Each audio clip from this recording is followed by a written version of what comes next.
Our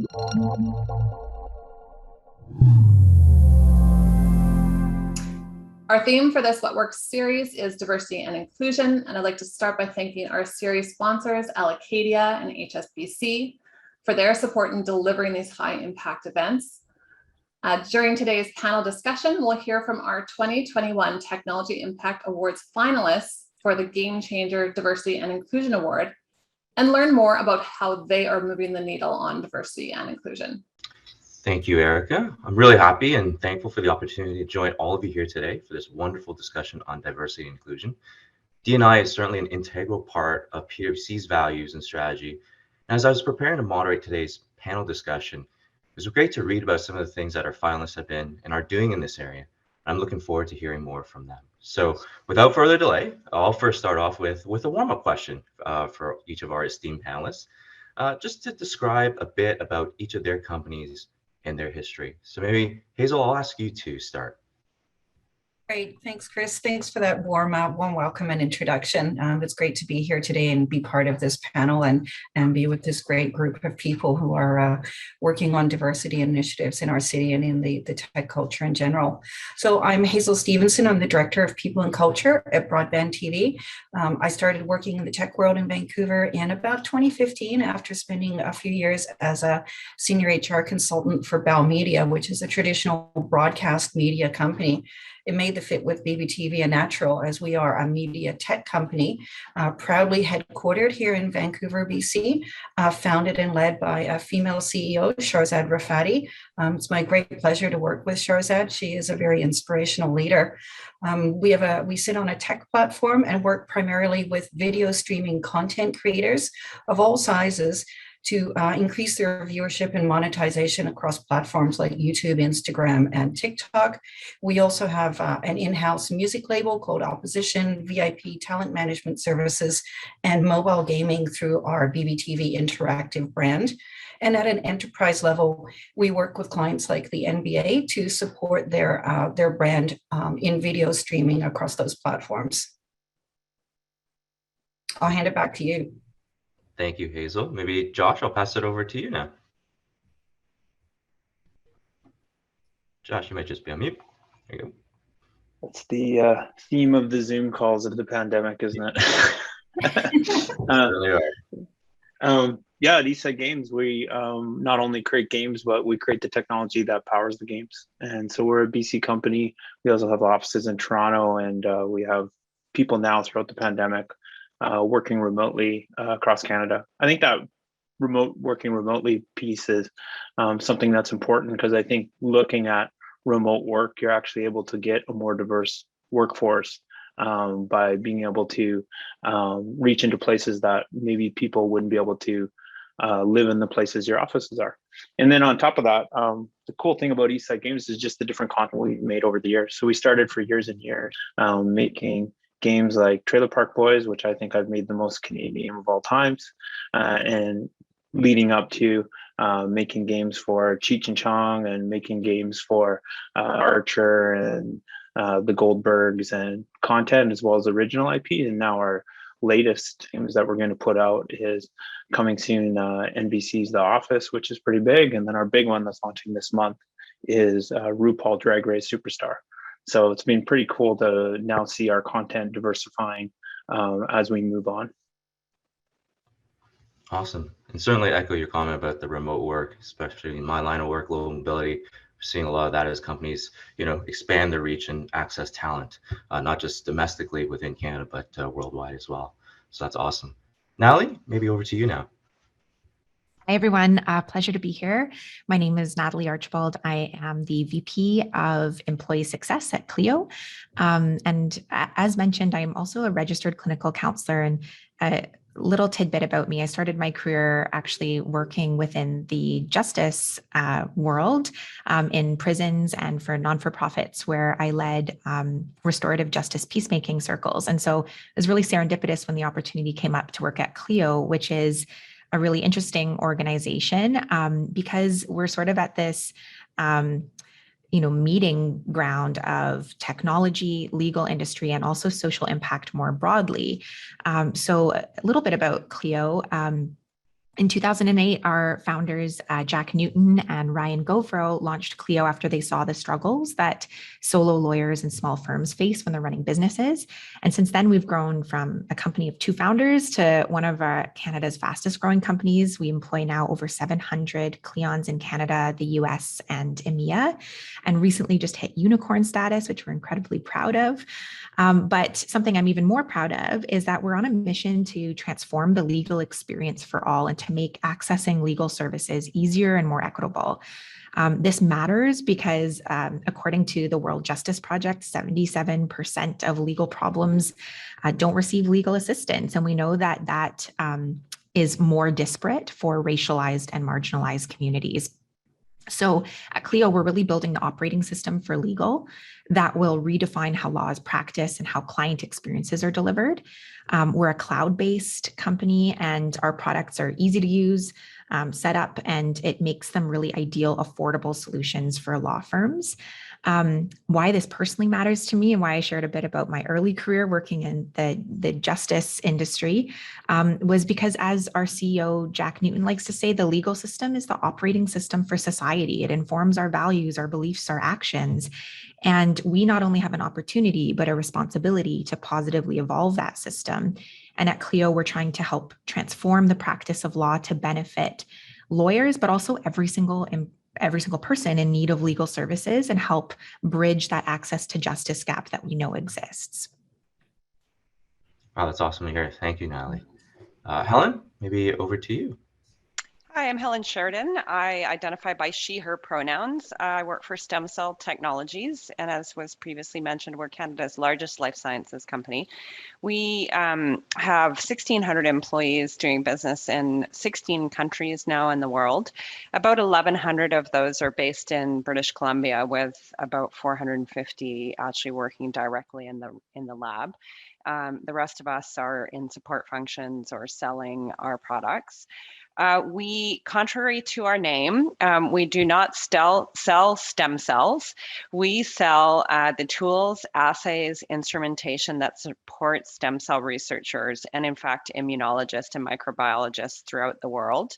And that's how we've been able to grow as big as we have so far. We were founded in 28 years ago by Dr. Alan Eves. Interesting story, he was forced to retire from his role co-running the Terry Fox lab with his wife, Dr. Connie Eves.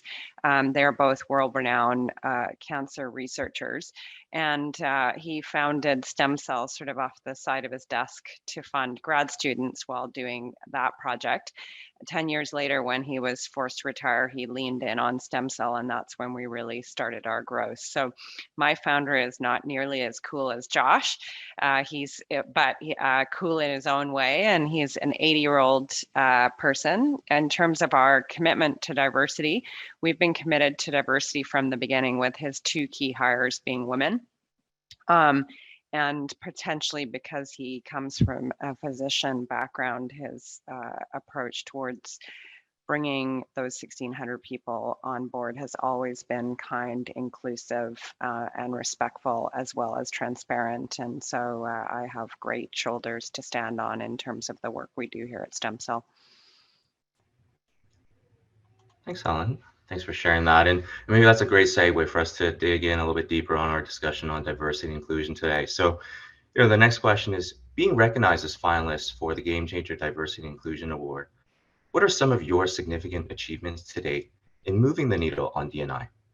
Perhaps you can share a little bit about the diversity, equity, and inclusion programs at your company. And maybe I'll start with you, Helen, this time.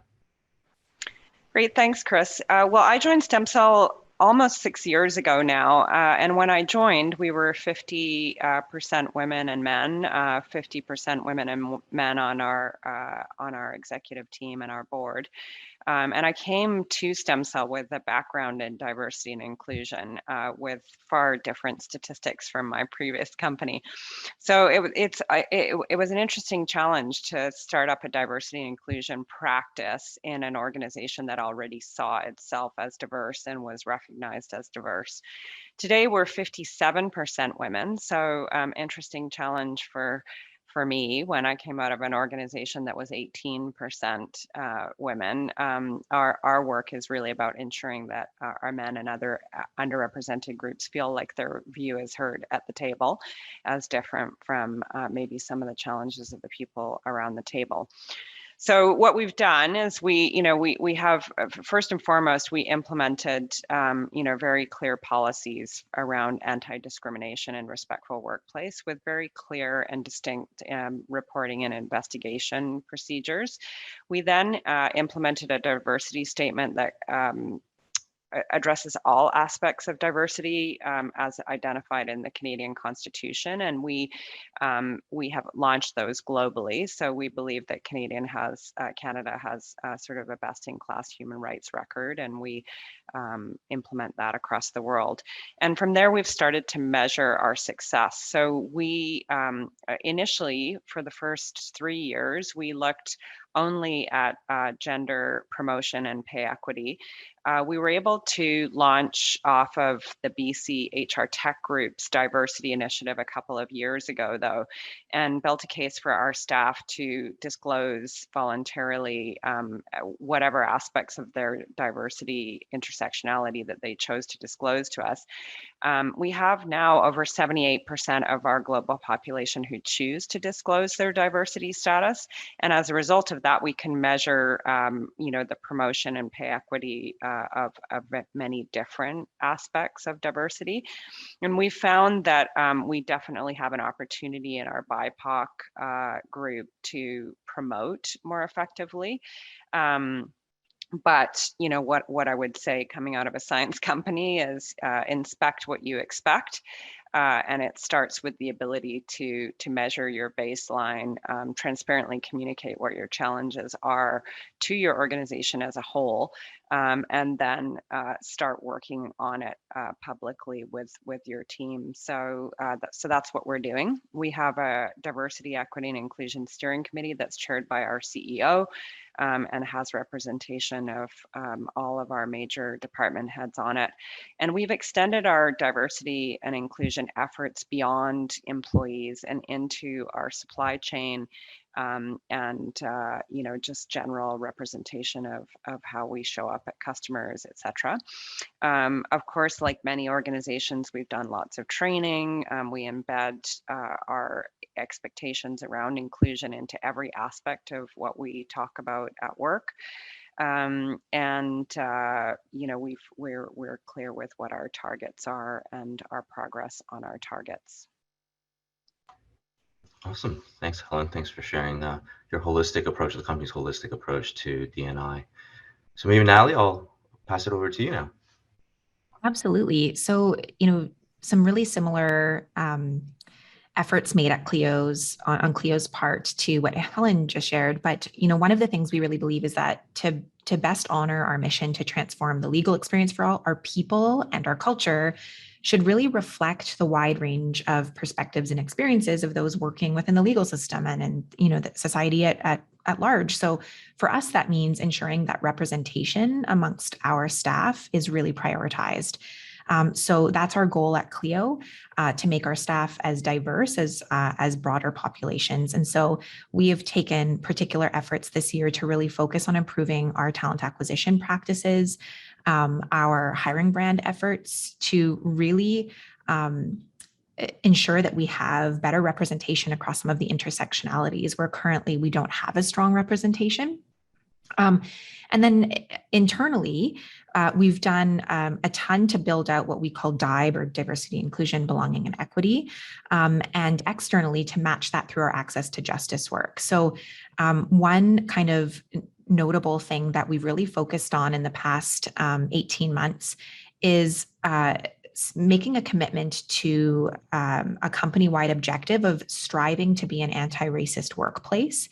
And we use the word strive intentionally because we know that for us, this is not a destination that you reach and sort of check off like a box, but it's constant evolution and constant revisiting and visiting to ensure that we are moving the needle.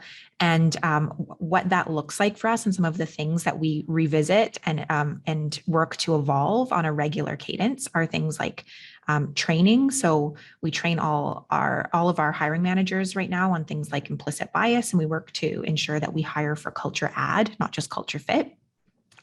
As Helen mentioned, continuously reviewing and adjusting our org structure, compensation packages, promotion pipelines, and internal mobility practices, as well as holding ourselves accountable to things like recently signing the Pay Up for Progress pledge for pay parity to ensure that we have pay parity not just across genders, but across all intersectionalities as well. Educating our internal and external clients through micro-learning platforms like Crescendo, workshops that we bring in external hosts for, as well as our DIBE discussion groups where we allow Clions, which is what we call ourselves, to come in and host and share some of their lived experiences in order to help familiarize our employee base with the lived experiences of their colleagues. We host a ton of sessions as well for the industry to help improve their professional development and knowledge of DIBE-related issues. We prioritize company initiatives that drive DIBE work, but also employee-led initiatives. We really feel strongly that these initiatives should not just be top-down, but that there is opportunity for ERGs and other employee-led groups to be able to lead specific initiatives as well. We track our progress, and then really interestingly, something I'm personally passionate about is that we partner with industry experts and organizations that have a mandate or work with a population that is slightly more connected or built out than where we currently are at our current state.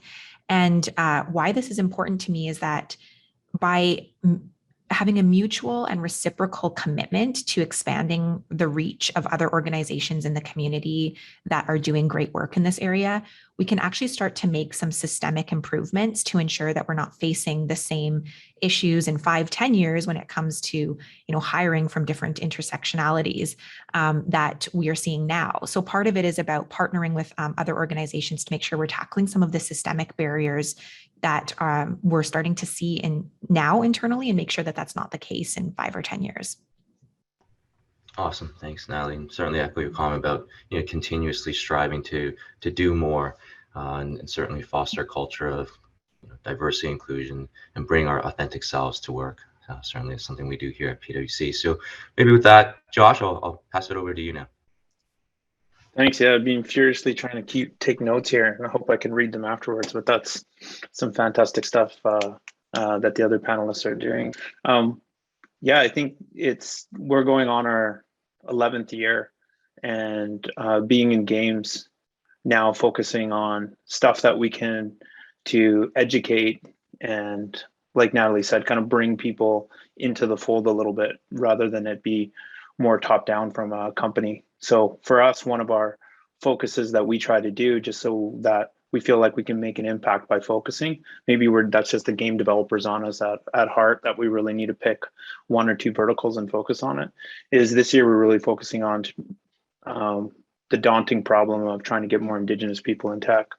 In BC, it's 0.5%, so less than 1%. So we're trying to figure out a way how to figure that out. And the first step to that we've been doing this year is kind of discovery, listening, seeing where we can share stories. I could share my story how I got into tech and try to help.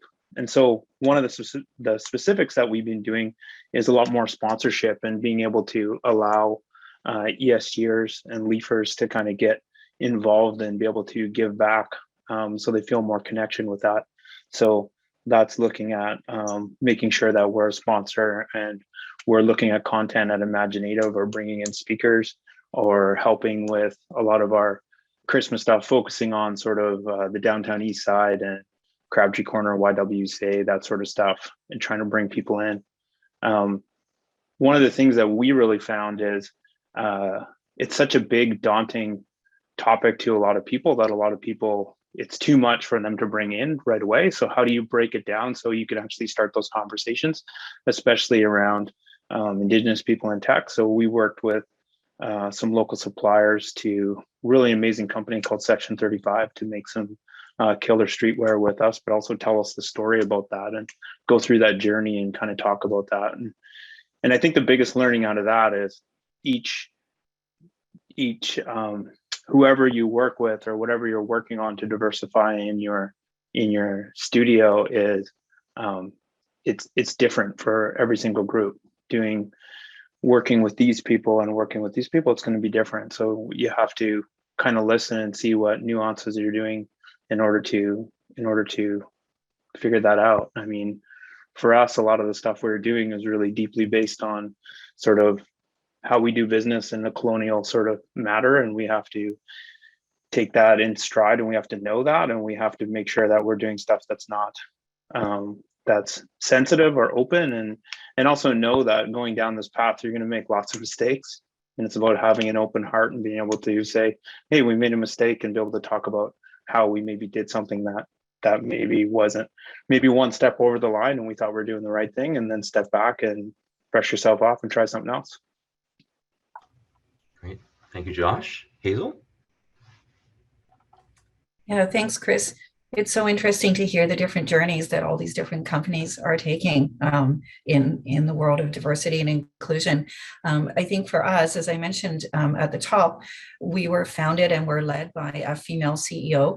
Sherizad is an immigrant from Iran, and one of the things she talks about openly on our town halls is her experience of gender inequality growing up in that society, and how moving to Canada and seeing what was possible for gender equality really changed her outlook on the world. And it's that absolute passion for equality in all forms that she brings to the workplace. And having her sponsorship is, I think, key to all our initiatives. She is very much a driving force behind it.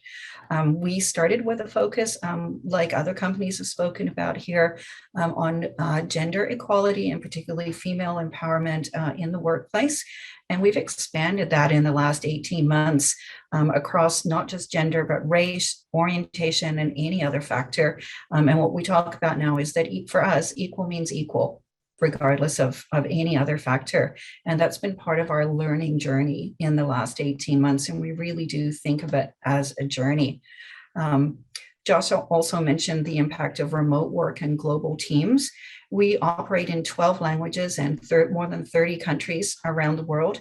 We have co-located teams in Vancouver, Toronto, New York, LA, Chicago, Brazil, and Mumbai.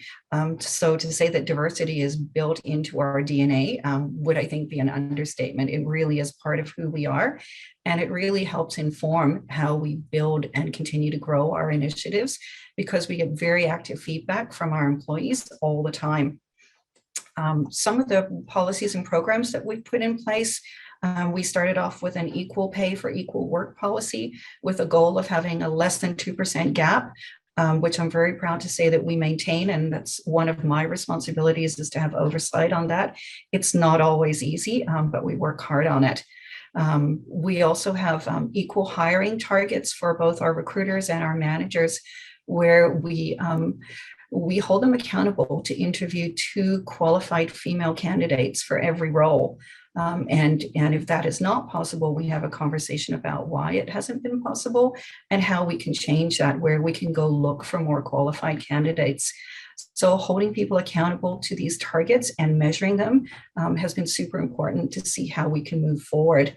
We introduced a great parental leave policy a couple of years ago, and the focus on that is to ensure that both partners have the ability to take time off work to be with their new family, and that in particular women who are primarily the birth parent have a chance to leave the workforce for a period of time, grow their families, and that both their job and their compensation are not impacted by that. So we have really great parental leave policies that our team takes to heart. So we enjoy being able to offer that. We went public as a company last year, and as part of our restructuring and growth around that initiative, we implemented a board level DI&E committee. And I report into that board committee every quarter. They're very active and very supportive. And we think it's really important and very key to have that leadership from the very top of the company all the way down. And we enjoy having them. And we ensure that we have, I think we're sitting at about 40% female representation on our board. So very happy to have that as well. And it really keeps us focused on what we're doing. I think one of the really important things that we do, we have weekly town hall meetings with all of our staff. So we have 200 plus people on a Zoom call. It took us a little while to get used to that, but we're kind of in the groove with it now. And these are not one-way downloads of information. We generally have an opening and we speak to some subjects, and then we open the floor to Q&A. And our team is they feel very empowered to ask not just the easy questions, but the hard questions, which we then answer. Shahrzad is often on those calls, myself, other leaders in the business. And it not only, I think it normalizes the conversation is the best way I could describe it, so that our diversity and inclusion initiatives become a normal part of the conversation in our business. It's not something that HR does or someone owns. It's part of who we are, and we talk about it constantly and seek feedback. Some of our wins in 2021, our employee-led DI&E committee came back to us around Canada Day and wanted us to offer a stat swap, which is what we did. We offered all of our team who wanted to not celebrate on July 1st the ability to pick a different day if that didn't sit well for them, particularly this year. So we offered that as an alternative. We recognized the new National Day of Truth and Reconciliation, and we also recognized Juneteenth, which is the new National Independence Day in the US. And we were very open in our communications about how we recognize that. One of the really great things we did this year was we had a workshop facilitated by the Indigenous Perspective Society, and we timed it just ahead of the National Day of Truth and Reconciliation. We had some very, very powerful speakers come in and lead our team through a facilitated discussion about the impact of residential schools in Canada and how that's informing Indigenous society, people, conversations, politics, even today. I have to say, as the HR leader and the person who sponsored this, there was a couple of moments where the content was so moving and so difficult that I had a little moment of going like, oh, should I have done this? But it ended up being one of the most powerful sessions that we've ever had, and the feedback was incredible. The facilitator was amazing, and I think it was a great learning for all of us. So that was one of our initiatives this year. I'll just wrap quickly by saying we're also piloting a Women in Leadership sponsorship program with the Minerva Foundation. We recognize that our industry, media, technology, it's tough for women in leadership positions. The funnel is not as wide. And so our initiative is to build that skill set, the talent, and the funnel within our business. We have 54% female identifying managers at our mid-manager level. And now we want to prepare them to be ready so that when those director, VP, C-suite roles are available, we've built the skill sets internally. And so we're putting 2 female identifying either emerging leaders or mid-level leaders into that program every year with the hope that we will, we'll build that skill set internally. So I think that's some of what we're doing this year, and we'll continue to build on going forward. Thanks, Hazel. That's amazing. Lots of great things to hear from all of our finalists. And as you said, it is a journey. And so along that journey, and I'll move on to my next question, is how did you measure success, recognizing the fact that we've discussed that it's a continual strive to work towards this? How do you measure success of the results coming out of the work done in this area of D&I, whether it's qualitative and or quantitative? And I think, Natalie, I heard you say you're tracking your progress. So maybe I'll start with you. Yeah, absolutely. So a few things. We measure our success, first and foremost, just by being in constant conversation with our employees. I think there are a lot of really good reasons why people feel uncomfortable self-disclosing information, their experiences.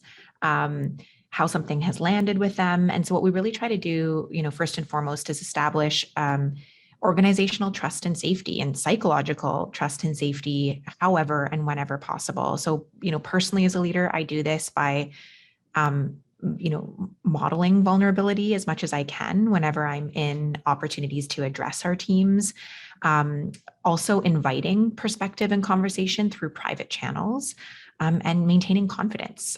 So, there's a lot I think that we can do as leaders to really encourage those anecdotal experiences and qualitative experiences rather than just relying on data that we can get from surveys, because as we know, it's really difficult to obtain this type of really personal, meaningful data just through surveys alone.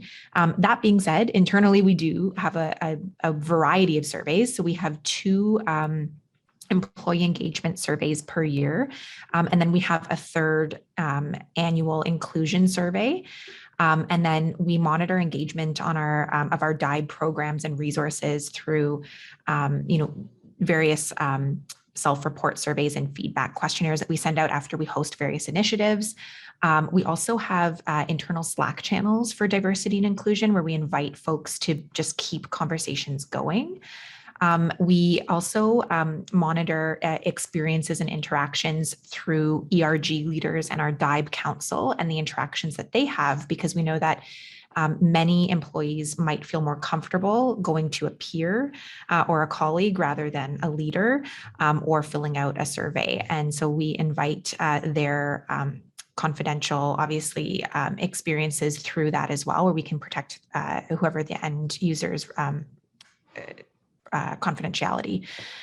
We also use a platform called Crescendo, which for those of you who don't know is a micro-learning platform, which folks can set up so that employees can set through Slack a digital, reminder every week that shares a new article, video, or resource with them on its topic that they say that they're interested in learning more about.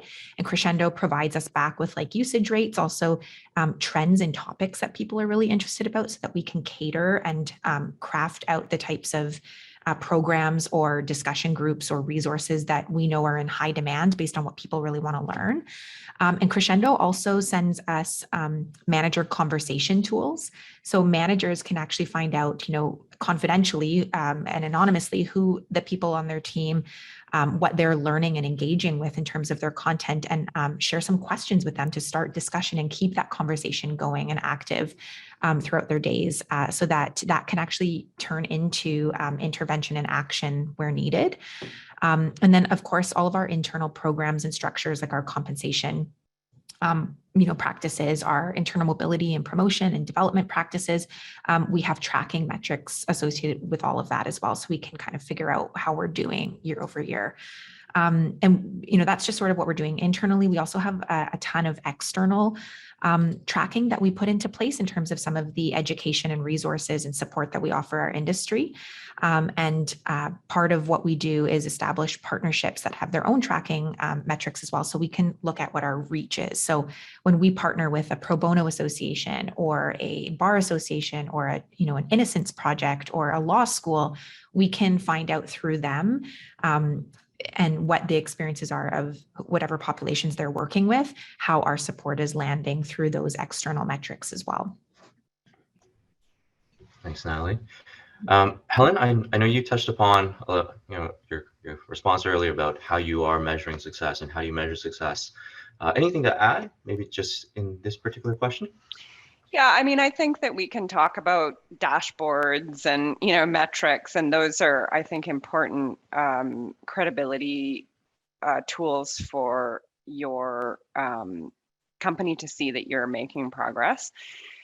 One of the things that I'm reflecting on as I'm listening, though, to the panel is that aspect of psychological safety, right? Like this, I think that when organizations are having difficult conversations that feel difficult for someone like me, a white person who identifies as female, then and we're able to have those conversations in a way that preserves the psychological safety and vulnerability of our staff, then we're really making progress, right? Because we're actually having the conversations that are needed in society. So similarly to some of the other organizations mentioned, we did very, very similar events around National Day of Truth and Reconciliation. We have a stated pillar in our diversity and inclusion strategy to improve the status of Indigenous people in STEM specifically.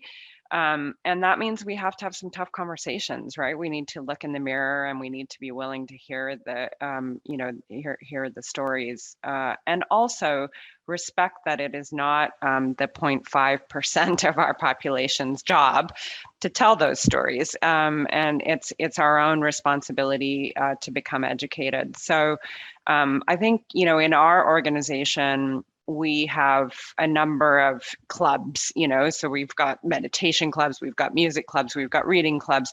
And what I'm seeing is that many of those groups are starting to lean into topics of inclusion within their respective area of interest. And so it's the behavior shifts that we're looking for, right? The dashboards just give you sort of a pretty picture to measure that you're actually doing something, and that's important. But it's the tone of society. I think, STEMCELL, we're a purpose-driven company. We're here for the betterment of our community, to extend and hopefully find cures through our researchers for regenerative disease. And so how are we shifting our own community? How are we shifting the conversations that go on within our organizations? When we seek out new suppliers, are we asking ourselves, are we looking for a diverse group of suppliers? And when we're making relationships with co-innovators, are we actually shifting how we operate?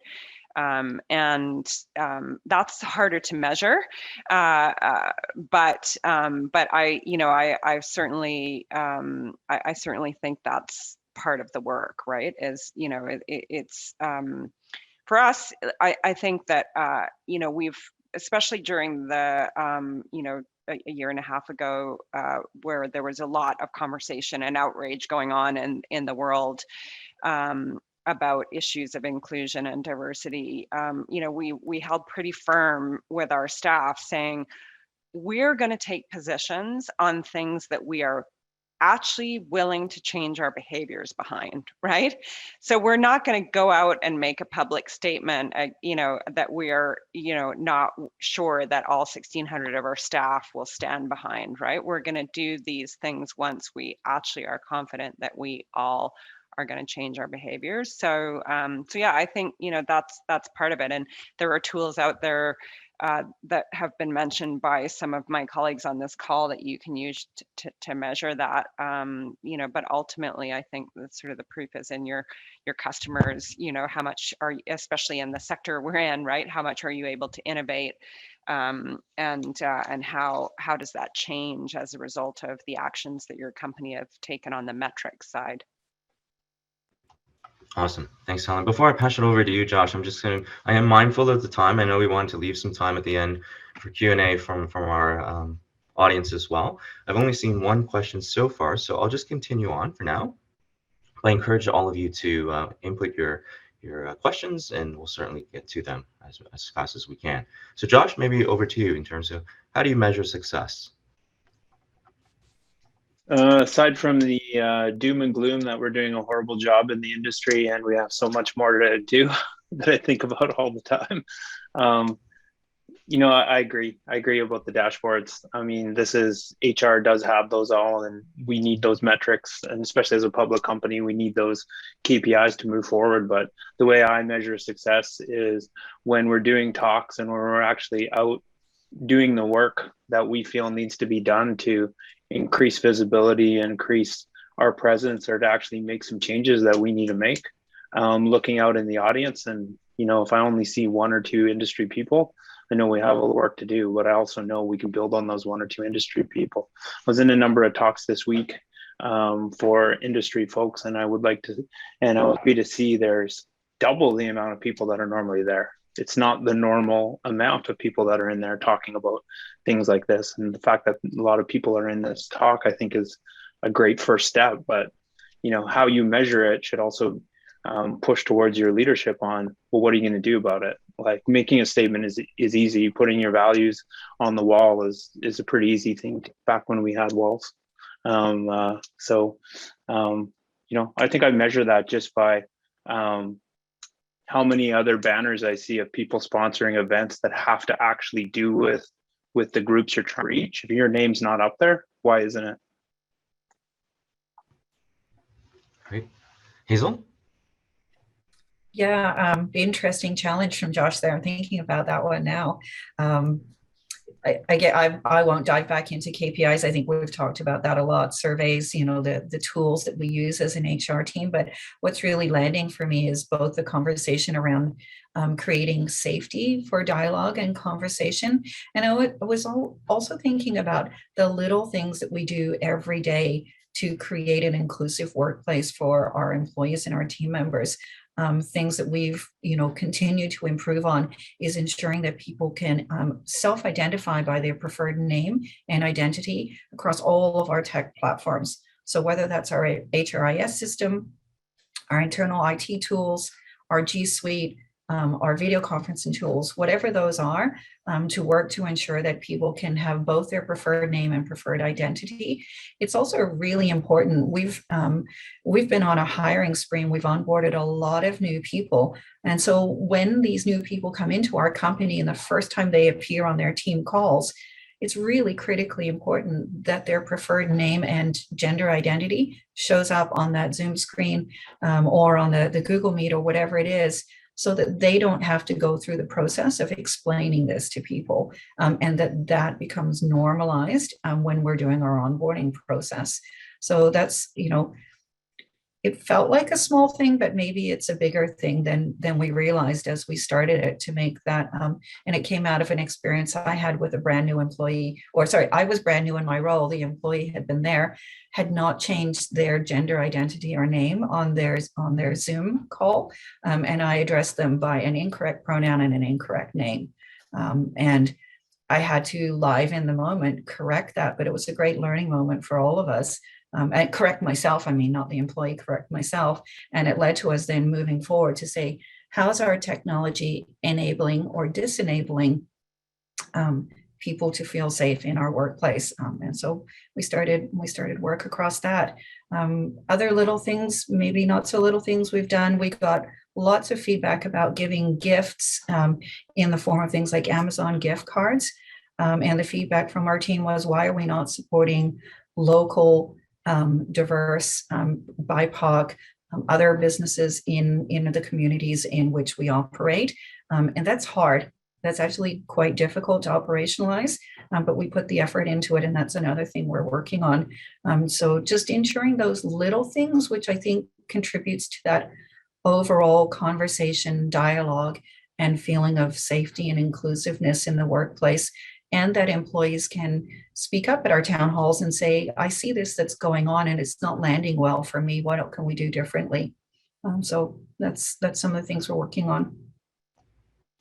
Great. Thank you, Hazel. Again, mindful of the time, I think what I'm going to do is I'm going to skip to our last question.